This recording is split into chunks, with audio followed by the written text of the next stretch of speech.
What if I told you Egypt's real beginning has nothing to do with pyramids? No pharaohs, no tombs, just a river that refused to stay still. 10,000 years ago, this land was almost empty desert. Then something happened that changed everything. Forever. The rain stopped. The Sahara turned to sand, and people had to move. They followed the only water left, the Nile. And on its banks, something unexpected began to grow. Not a kingdom yet, just villages, mud huts, small fires. But those villages held a secret that would shape the next 5,000 years. This is the story historians rarely tell you the way it really happened. This is how ancient Egypt really began. Let's go back to before Egypt was even a word.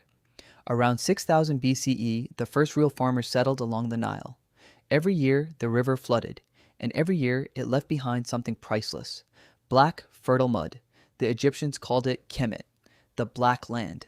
That mud meant one thing, food, and food meant survival. But surviving wasn't enough. These people wanted more, so they built, they traded, they began to compete. Archaeologists call this the Naqada culture, and it changed everything. They made painted pottery, carved ivory, even early writing symbols. Small chiefdoms rose up and down the river.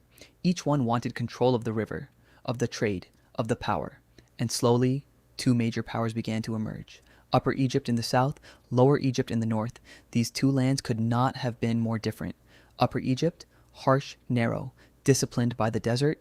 Each land had its own gods, its own crown, its own pride. And pride always leads to conflict.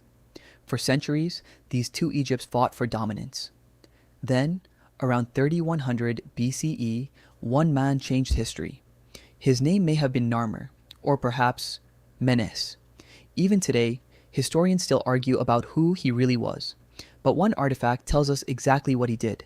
It's called the Narmer palette, and it may be the first record of a nation being born. On one side, he wears the white crown of the south. Make sure to watch part 2, and don't forget to subscribe.